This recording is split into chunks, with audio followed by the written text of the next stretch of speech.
Hi, everyone. Welcome to another episode of Second Act Actors. I'm your host, Dr. Janet McMorty, and I'm still a medical doctor simultaneously trying to pursue a career in acting. My guest this week is Ruth Kaufmann. Ruth is a lawyer turned actor. She's my third lawyer turned actor, but my first lady lawyer turned actor. And she is one of the few second act actors that I've spoken to that has gotten to play their first act in their second act. And she talks about this in the episode. She was in, the Marvel universe playing a lawyer. I always speak about this with people about how I never get to play a doctor. I actually just got to be on set just recently playing a doctor. Oh, exciting. But it is so rare to actually audition for doctor roles, even though that is who I am, what I do. But she was a lawyer and got to play a lawyer in the Marvel universe. She's incredible and has an amazing story to tell. Please enjoy Ruth Kaufmann.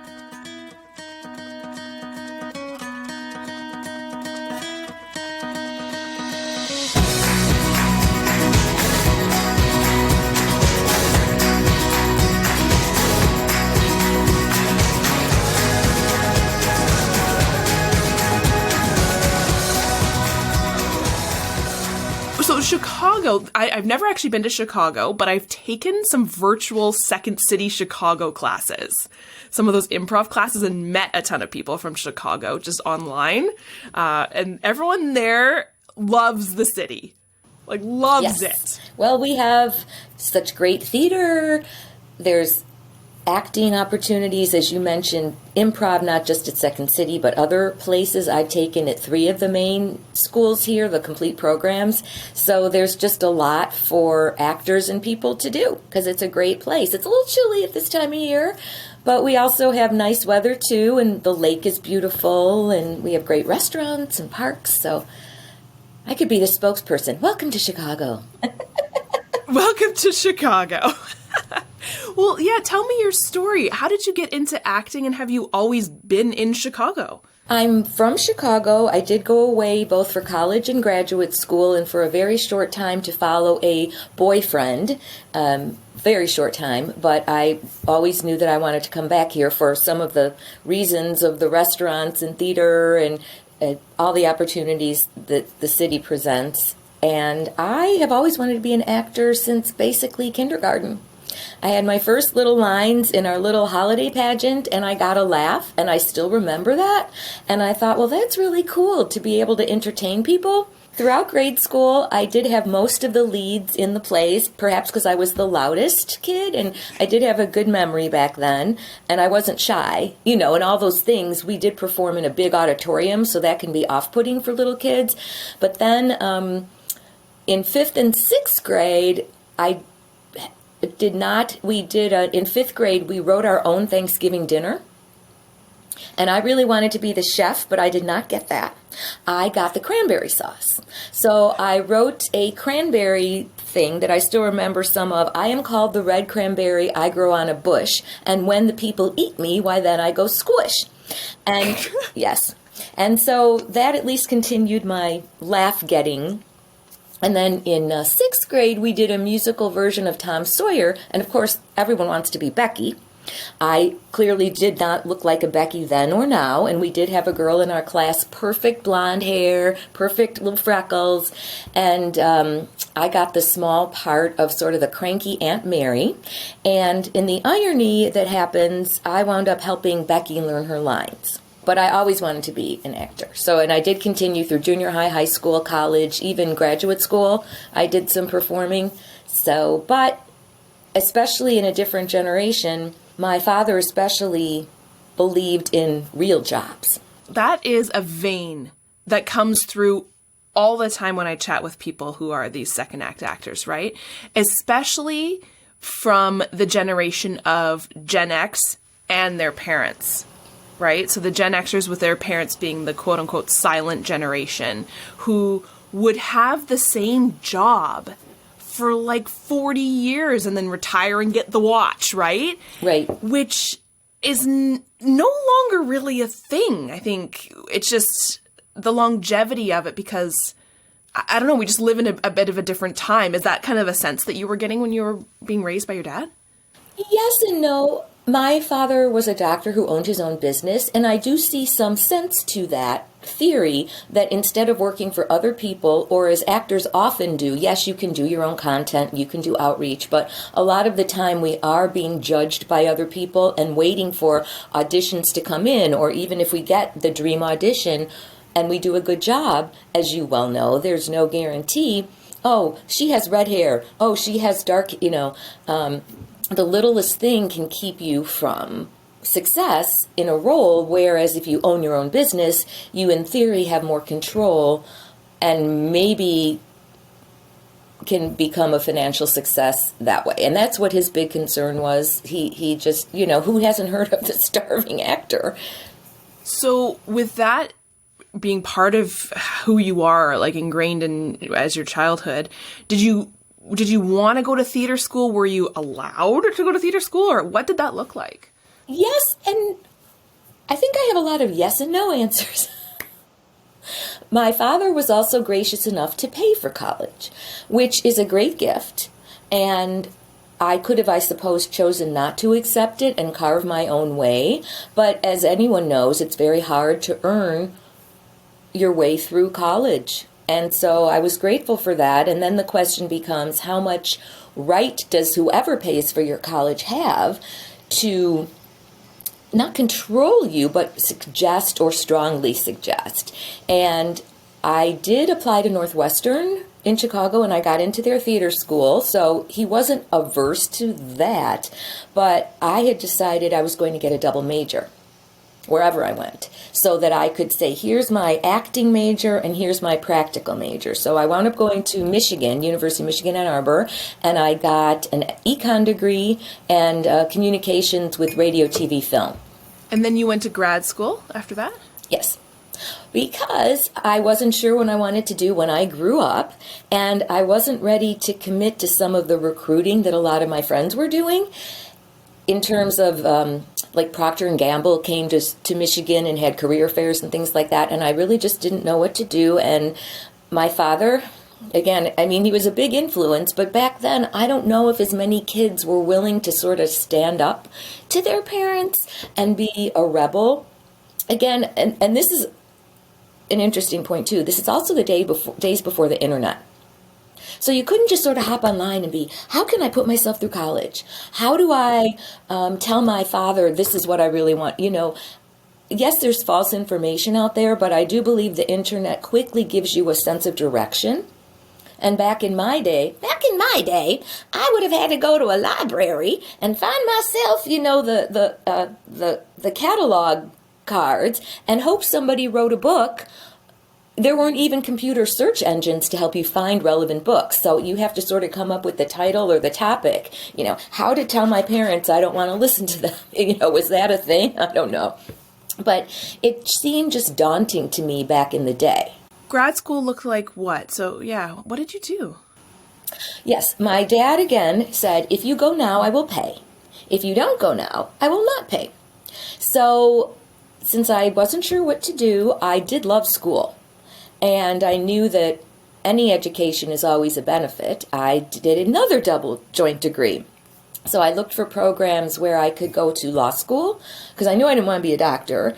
And I didn't really want to go, maybe business school would have also been a good alternative, but for some reason I had settled on law school, even though it's 3 years where business school is 2. I don't know. So at the time, the 2 best programs to my eye were in Syracuse and Bloomington, Indiana, and I chose Syracuse because their Newhouse Communications School then and now is still very highly reputed. So my focus was more on where the better communications and radio TV programming was, as long as the law school was still good. That's so interesting. It's like, okay, there's this deep down passion, but you're like, I guess I'll go to law school. Yeah, well, but again, it's hard not to listen to the practical side, and I did not want to be a waiter as an adult. I know some people do and like it, but that just wasn't me. But in law school, I was able to find a lot of ways to keep being creative. I hosted I was the female anchor for a cable comedy news show called Newswatch. I sang in the symphony chorus. I wrote for the law school newspaper. I interned at a public television and radio station. So, and then I was a classical radio announcer. So I did always try to maintain. I also performed in my law school's satirical musical reviews that we did each year. So I always was trying to keep a creative thing ongoing, even while pursuing 2 degrees. So you finished law school. Do you practice as an attorney, like up until now, or what is life No. I followed the previously mentioned boyfriend. He was a news reporter anchor. He had gotten a job in the South, and I followed him there, where I quickly got hired to be a radio station account executive. So I was selling radio advertising time, and they also, which was great, let me do commercials. So I was also writing and voicing my own commercials with mostly another female DJ who had a super deep voice. So I was kind of always like well, how do I get my clothes dry cleaned? Well, you go to so-and-so cleaner. So even with a sales job, I was trying to find ways to be creative and still do a little bit resume building.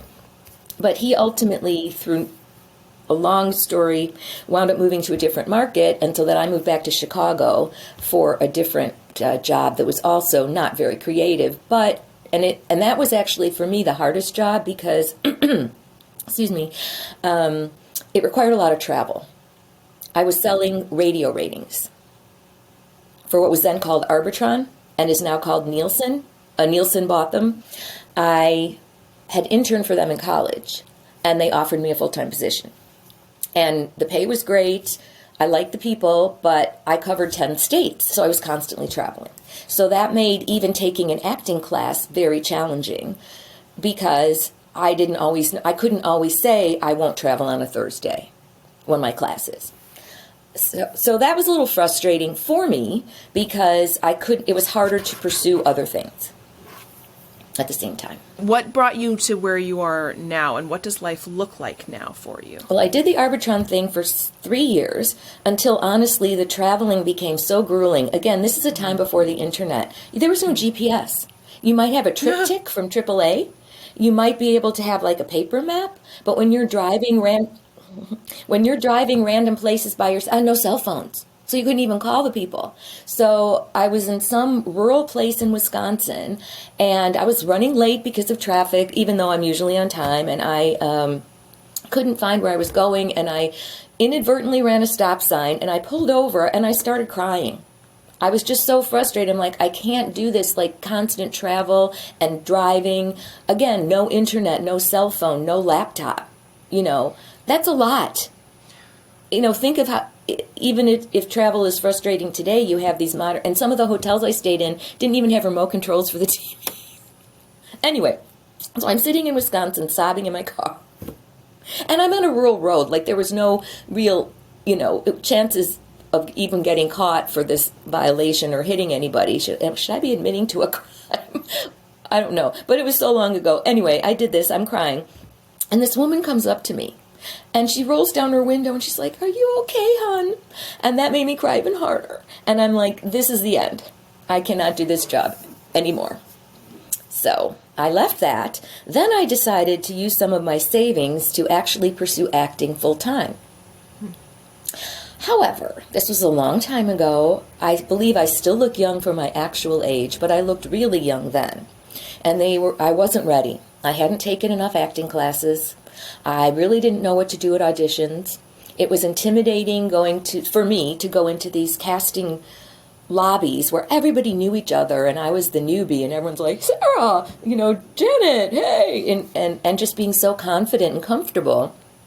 And it was just, I didn't really know how to take direction in the room very well. And I did get an agent. That's how I was getting some of these auditions. So that did not really go so great. And then I met someone who I wound up marrying for some time, and I got a real job again that required my law degree, and I did that for 13 years. But I was able to take acting classes, improv classes, did a lot of extra work during that time just because it was easy to get the occasional day off work for that. it was harder to go to in-person auditions when you have a real day job, because it was, even though I became very close with some of my clients, and they said, if you can't come to one of our meetings, we won't tell, because they knew I wanted to be an actor. But it was very hard when you have a 2:00 meeting and then you get a 1:50 audition, miles away. I just wasn't comfortable doing that. So I did that 13 years, and I did book a couple things. I did book my first TV commercial during that time, which was fun. I started booking. When did I start doing voiceover? No, I wasn't. I was doing mostly on camera then, not voiceover, because back in the day, voiceover, I guess I let barriers to entry be very daunting to me. And the technology has made it so different, because back in the day, to do voiceover, you would have to make a demo, then you would have to produce cassette tapes with cool, fun graphics on them. You couldn't just, handwrite Ruth and send them out. So I just didn't know even how to get started with creating my own demos and doing that process. And then it did move on to CDs, which was a little bit easier, because at least you could learn how to do that more yourself. But so yeah, while I had that job, I did continue to build my education. I took on camera classes. And then finally, I reached a certain age where you look around. I don't know how old you are, but back then I looked around, and you do the math and you're like, wow, my life is half over mathematically. I need to decide that someday is now and figure out a way to make this happen, because so many people do say, someday I'm going to do this or that. And I'd sort of been doing it all along, so I definitely think that helped. But as you know, even with self-tapes now for auditions, we still do sometimes, at least I do, you have Zoom callbacks. And yeah, maybe you can sneak it in your office, but you need to be able to control the setting and the quiet and the technology. And so I left my job at the end of 2005 and really jumped in 2006. And that's when I had my first voiceover demos made. And I already had an agent. I'm sorry, can you hear the noise? The siren? Yeah, but it's totally fine. Don't even worry about it. When I edit it, I'll be able to probably clear out most of the background noise. Okay. It happens. When I interview people in LA, all we hear is sirens in the background. Okay. Well, this sounds like a car alarm or something. It does. Okay. As I was saying, I quit my job at the end of 2005, finally, and since it was the holidays, not much happened. So I really jumped in 2006. I took some voiceover classes, had my first voiceover demo made, and I already did have an on-camera agent, so they took me on with voiceover, and I just started booking more things because I was more prepared and available and much more confident in the room. And even some things I thought I would know, I did not know. The first time I had a food audition, and you eat something, and then they say, do it differently. And my thought was, I just ate this potato chip. How?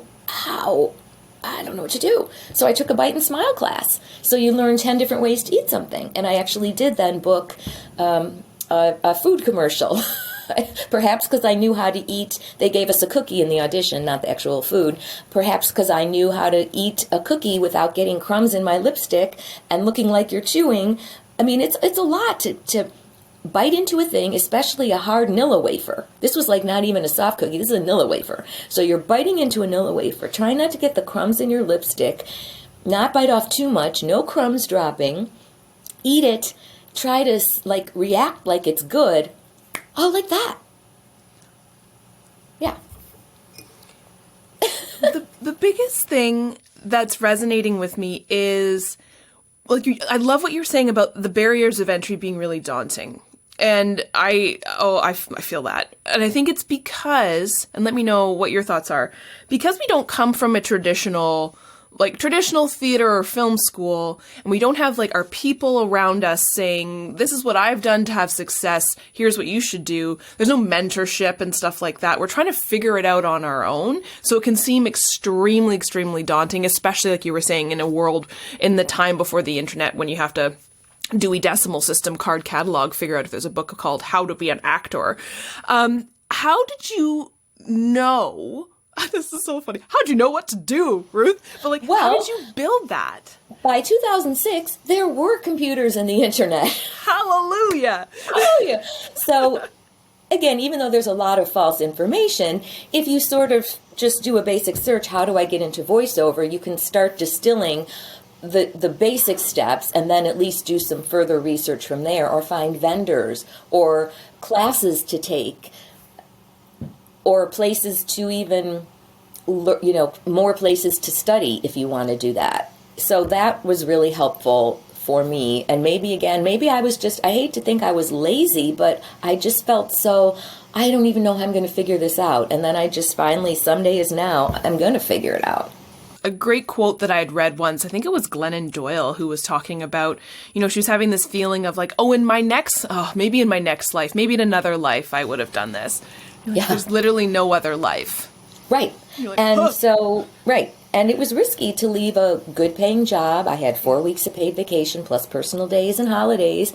And I would say that's the biggest thing I miss, now when things slow down over the holidays, or gainfully employed, if you will, people are getting paid for vacation days. So they're getting paid to enjoy their meals or take a vacation.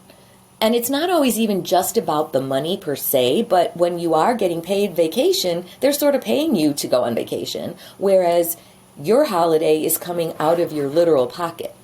Yes. And so, and the whole insurance thing, but that we could do a whole separate thing.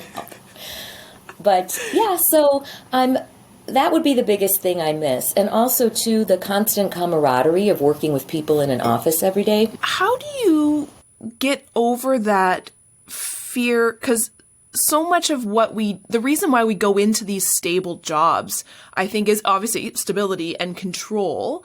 And to go into something like acting where there is literally none of that, like it just doesn't exist and never will. You have to make it for yourself. How do you get into that shift in mindset to be like, this is okay?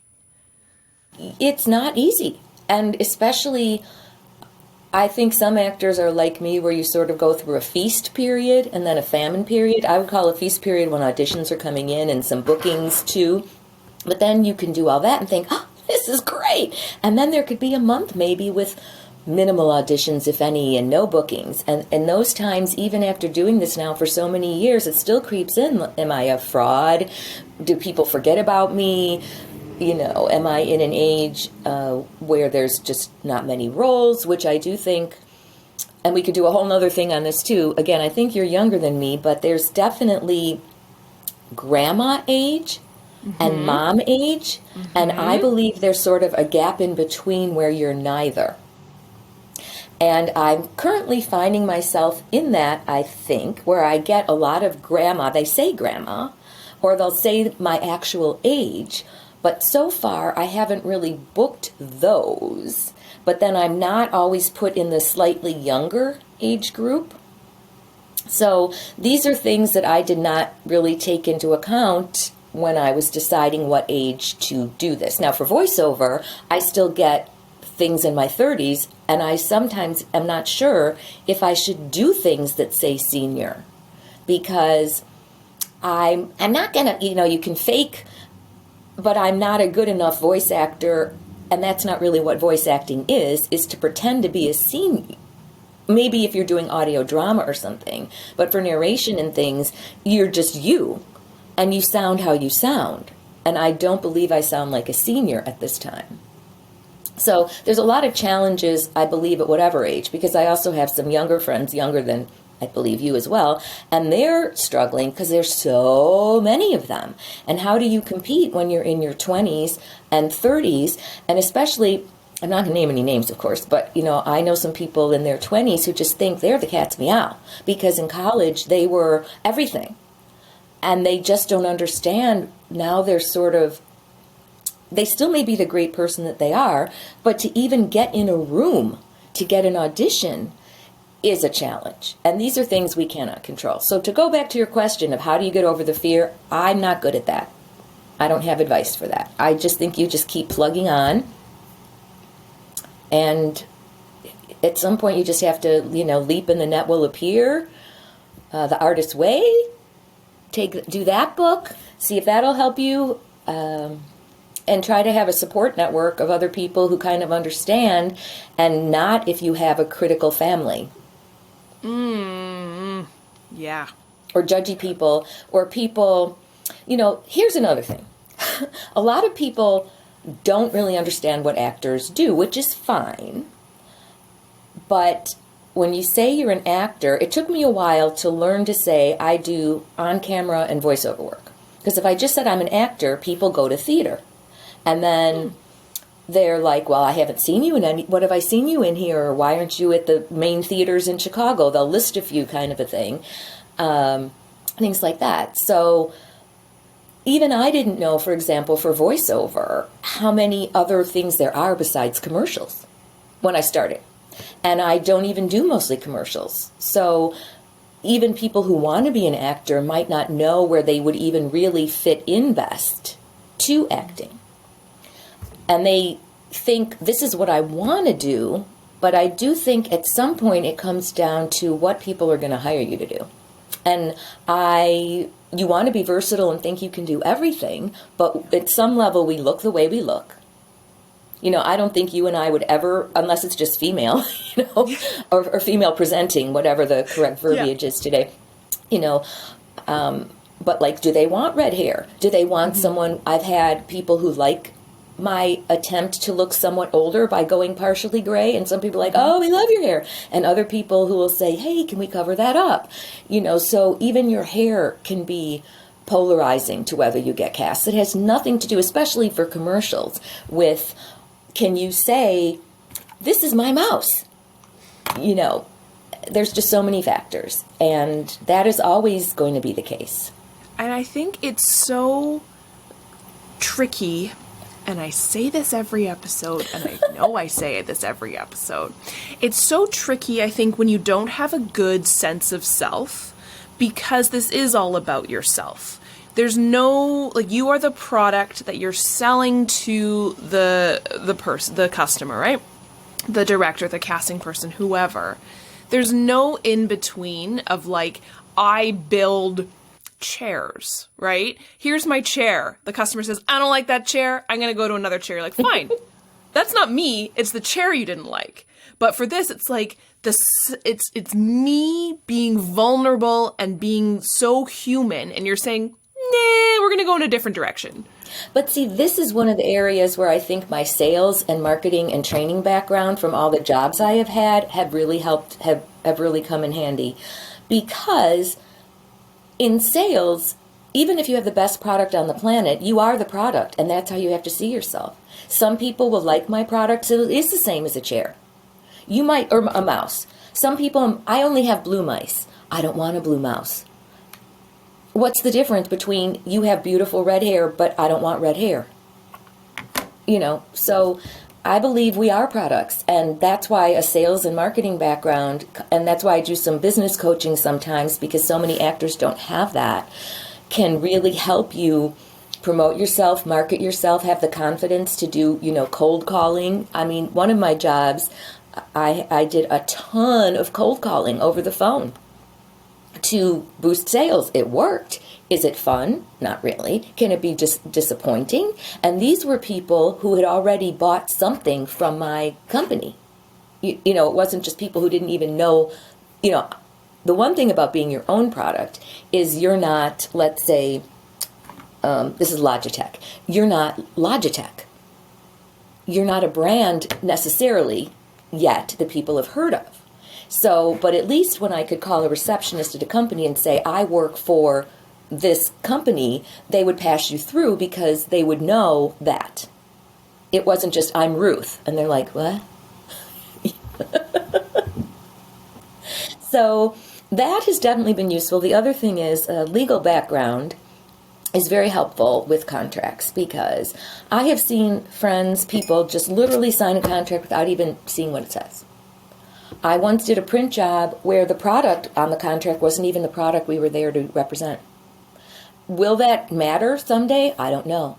But I do know, basically, vaguely some memory from long ago law school, that what's on the page is what you signed, and they, in theory, then you would have to litigate out of that. Or a lot of times for voiceover and on camera too, you've agreed to a certain usage, either through your agent or if you get it yourself, through yourself. And then you go, even once I went to a major recording studio for a major client, and they hand me a contract to sign when I get there, and it was only supposed to be for doctor's offices. And it said, all media in perpetuity. Now, if you go and sign that, technically you have given that authority. But I read it, contacted my agent. It's very hard to slow down a recording session where the client is sitting there, the engineers are sitting there, but I'm just not comfortable signing something that, in my opinion, is that egregious.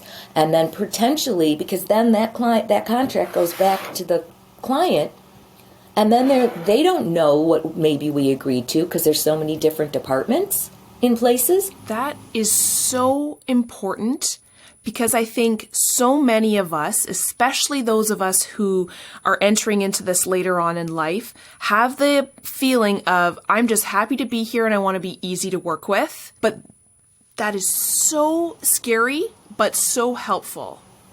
I also did another commercial, an on-camera commercial, where they were also using some employees from the actual company, but they were using actors for something different. And they handed the contracts to us all, and I read it, and they had given us the employee contract, which was very different. So again, I don't know how that might come back to haunt you. It might not at all. It might pass through and nothing would happen. But if it did, who knows? You want everything to be dotted. The T's and the I's and crossed and dotted. So do you have any advice for anyone who's entering into this business who doesn't come at it from a legal background? I would just say, make sure you know what you're signing. And if you're handed a contract on set or before, when you book a job through an agent especially, ask them what to do, what they want you to do if you're handed a contract on set, because sometimes you get one and sometimes you don't. And in my opinion, you shouldn't be signing things if you don't know what they are, or if your agent hasn't approved it, because it can come back to haunt them too. And that, I think, is really important, because I think, well, it obviously is really important, because, again, when I got an agent, that really shifted my mind from this is the hobby that I'm enjoying pursuing to this is now the business, because now there's somebody else and their reputation is involved as well. And their money. As the product. And their money. And this is a business. Yes. And that's what a lot of people don't think. Some people are so desperate for credits and work that they will do a lot of things that perhaps aren't beneficial to them, both physically and financially. And in some ways, the online marketplace has worked backwards to undercut the market, because people can post things now for free and call it a professional pay, where you as a novice might see $50 for a voiceover. That's awesome. That's nothing. And if you don't know the difference or understand what market rates even are, then you can't even make a decision. For this project, I'm willing to do this. Or these are people I really want, whatever the reason is. Will you work for free? Can you afford to work for free? That whole time management question, because there are occasionally projects I still want to be an extra on, just because I don't think I'll get an audition for it, and I would just like to be on that set. But once you've committed to that, what if I do get an audition for something else? Am I willing to, and it's not always, again, just about the money. Well, for a lot of people it is, but at some point it may be less about the money unless it's a huge opportunity. But if you get a similarly compensated opportunity, but you've already committed to be an extra instead of a principal in something, it's very hard. That's a hard thing too, because especially when you're in a famine period and you're just like, give me something, and you just want anything. But it's always a balancing act every single day. And how motivated are you? Again, because I was in sales, I do definitely go through periods of not motivated times, where I'll just dust a lot and make sure my socks are folded. But a lot of the time, I know how to set goals, and I know how to have a marketing plan and a business plan, and I'm not afraid to do that kind of thing. But some actors don't even know where to start, and I've seen this many times, don't even want to put forth the effort to figure it out. Mm. They just assume I have an agent now, I'm done. And I don't think that was the case back when I first quit my job, and I really don't think that's the case today, because there's a lot of work on Facebook and other places in terms of networking that require you to always be outreaching, in my opinion. What do you recommend for that, for networking and for outreaching? Because I know a lot of, especially newer actors, feel shy about doing that. They don't Too like bad. promoting themselves. Yeah, too bad. Yeah. Good. I would say, this is my opinion, I would say if you don't even have a headshot, this is not the time.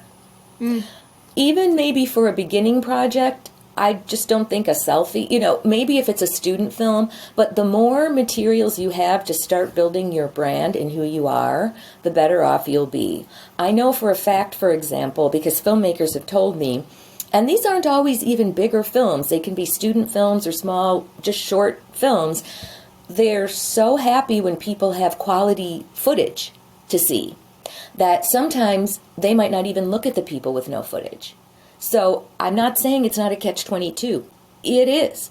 But jumping in without doing any preparation, like if you haven't taken any classes, how do you think you're going to know how to handle an actual audition, or how you're going to handle a day on set, or how to even behave on set? These are somewhat learned skills. And you can learn some things by being an extra. You can certainly get some assessment of set behavior by being an extra if you're close enough to the action. That's very helpful. Or how a big set operates. Very helpful for beginners to at least do. And I do think that reassures some people that at least you have been on set and not kicked out. So I would say, start following some casting directors on social media and listen to their advice, which can also be conflicting, which is hard, but just start getting involved in the community online. You do have to invest some time, but at least following people and watching their reels and things is free in terms of cash outlay. But I still feel people need good headshots. Start seeing if you can do some student films to get some on-camera time. Some of those now, because the technology has changed, are on excellent cameras, and some of them do have good enough audio even that it's a clip of something. But having nothing in a competitive world like today can make it challenging unless, again, you have the exact look. If they're desperate for somebody with a gray streak and I'm the only one that pops up and I have no experience, that might get you in the door. But being prepared and learning your craft and the business. And it takes a lot. I'm still learning. Do you have any favorite on-set stories or memories? Good ones or bad ones? Yeah. Either or and. My favorite good one was definitely doing She-Hulk Attorney at Law for Marvel Studios. I've been on some major sets before and had some great opportunities, but this just was by far and away the most fun, the coolest thing I've ever gotten to do, and it was also just fun. Not that films aren't fun, but I was playing a superhuman attorney representing a shape-shifting light elf. You just don't get to do that every day. There's nothing wrong with being a mom. I love being a mom. I've been a lot of therapists and psychiatrists. I'll love it. But it's also fun to get to do something really cool. And how many times part of my lines were about Megan Thee Stallion, and she actually appears later in the episode, so it's it was just such a confluence of all fun things and so super exciting. And just to even I'm in the MCU now and my character has its own wiki page, and it's just really, really cool. This is the coolest. It was so cool. It is so cool. Yeah, it was so cool. But I couldn't talk about it for so long, for very long. So that was really hard. The fact that you actually got to play an attorney. I know. And you are one. That's so cool. That's the beginning of the coolness. It might have helped because it might have helped. I don't know that, but it might have. Because I did have to say some legally things. So. And do you have any horror stories? I would say the hardest one for me was I had a bagel audition once. You always want to do a good job on any audition because even if you don't get that thing, people do remember. And if you do a good job or they like your look or whatever, and they think, she wasn't right for this mouse commercial, but we're going to bring her back, or we want to add her to our, continue to coloring list. It was a bagel audition. And it said right in the copy that you're supposed to have your cheeks full of bagel and kind of be like, but then you have to spit it out at the end and actually say something. So I took this, and they give you a spit cup.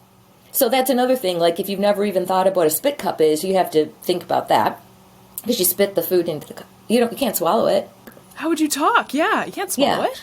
But even when I did my national commercial for eating food, the food that they actually brought you wasn't hot, it was cold, and you're eating this food all day on a set, not on the audition, but on set, you're doing bite after bite after bite, and so you have to learn how to, Anyway, but back to where we were. So I'm in this bagel, I have this huge mouth of bagel.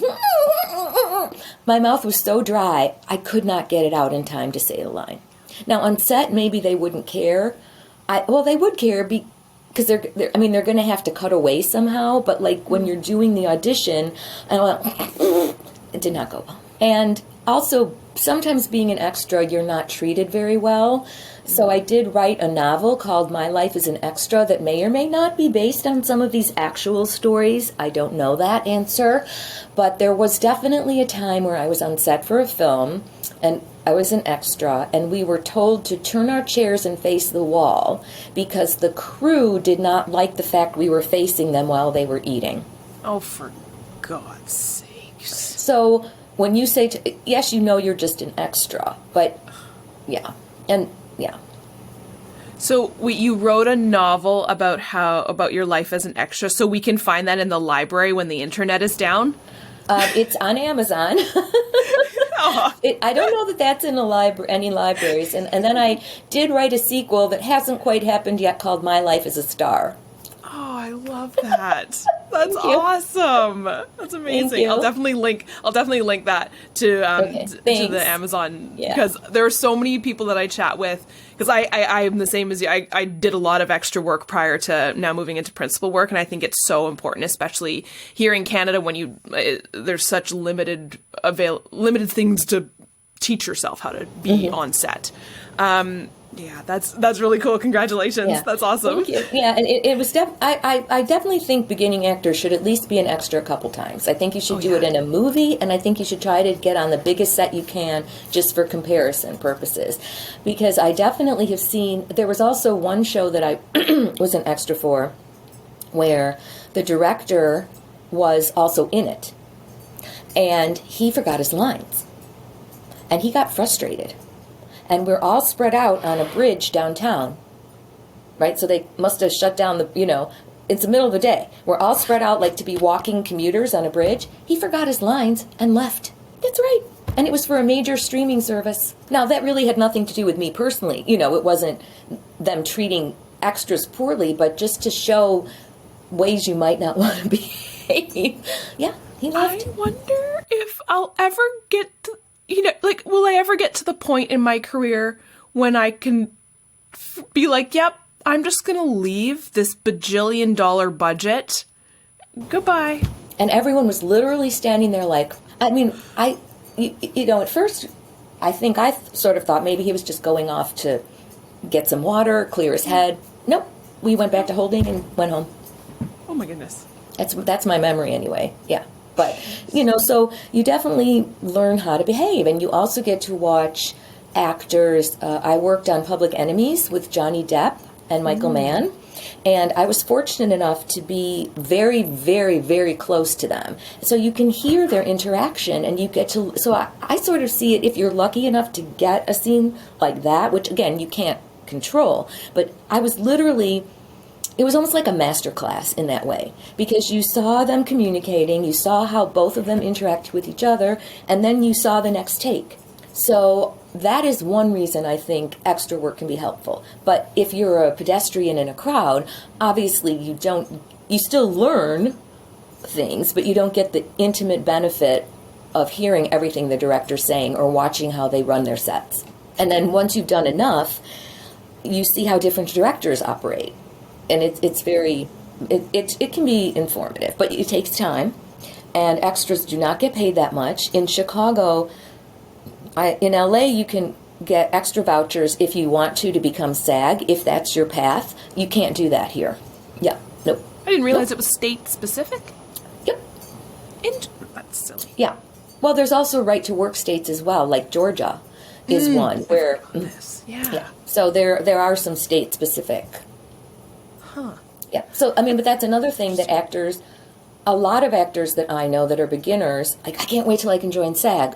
Well, in some markets, that's not, at the beginning especially, that's not the be-all, end-all. And when you are SAG, you're competing with you're cutting yourself, and this is just my opinion, especially at the beginning, and I've heard some industry professionals express this as well, that at the beginning, you don't want to rush to join because you just don't have the credits or experience or backup necessarily to help you compete in that pond. So it's a personal choice, but if you don't know all your options and don't understand the differences, you can't make an educated decision. Do you have anything you're looking forward to coming up this year?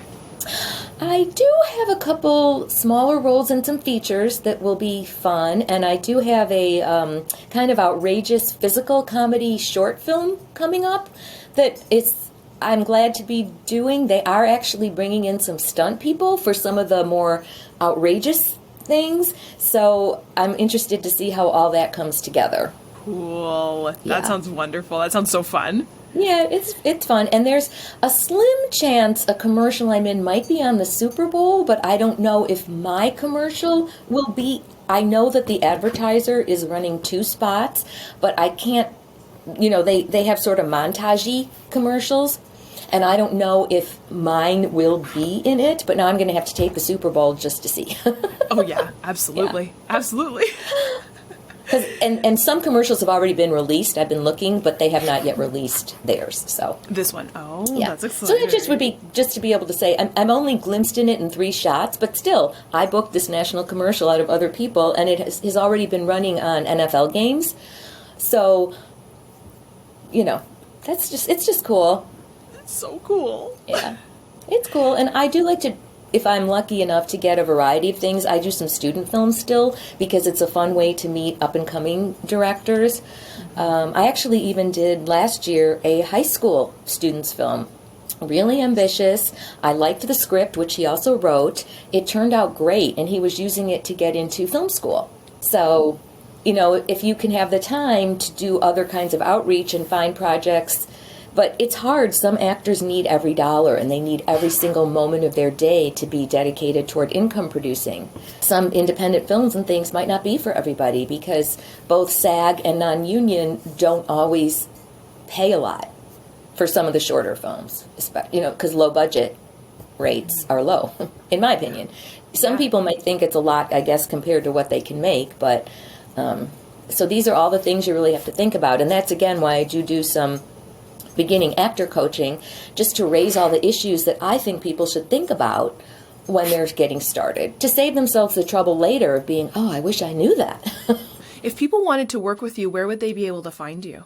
On my website, it's called Ruth Talks, and there's a coaching page there. Perfect. I will link it in the show notes. That's fantastic. Thank you. Do you have any final words of wisdom or advice? I would have to go back to something we talked about, is you do have to have a lot of confidence when you're in auditions. You do have to now, this whole self-taping thing, if you're not good with technology, either voiceover or on camera, I do all my auditions from home. Even before COVID, I was doing all my auditions from home. I was doing most of my recordings from home. So if you don't know how to set up, edit, record, submit voiceovers, you got to learn that, and your sound has to be competitive with other people. You can't just do it, while your air conditioner's running and whatever. Or like even you look at your perfect lighting and your background. I went with purple. That's my self-taping wall. I love the purple. Thank you. But some people might not, But you also have to be able to have your audio good, your camera good. So the technology aspect of what's required of all actors today. You have to know how to set up Zoom lighting. I had a Zoom callback yesterday for a commercial. You have to be, there and know how to do that and be as well lit as the other people and have audio. They can't be like, what? And you have to have great internet. These are just givens. And if you're not ready for all those things, you're not ready to be auditioning, in my opinion.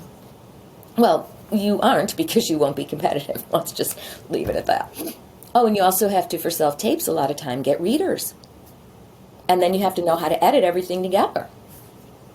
So it can be a lot. So I would say if you want to become an actor, start learning, figure out what you think your niche is going to be. Don't just consider, I'm going to be an actor. Think, I want to try this. Are you good at being funny? Some people want to be funny and they're not. Are you good at being serious?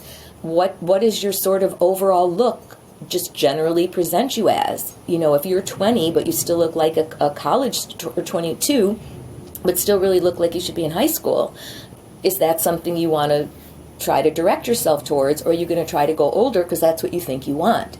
So I think it comes back to that. Know where you, try to figure out where you fit in, where talent buyers will see you, and then get your technology up to snuff.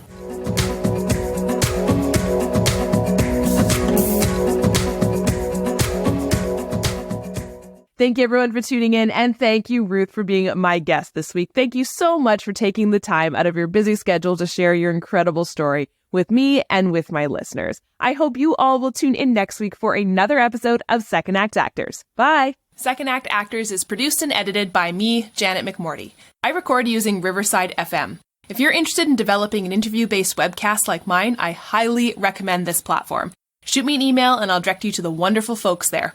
If you or someone you know is interested in being a guest, email me at secondactactors@gmail.com.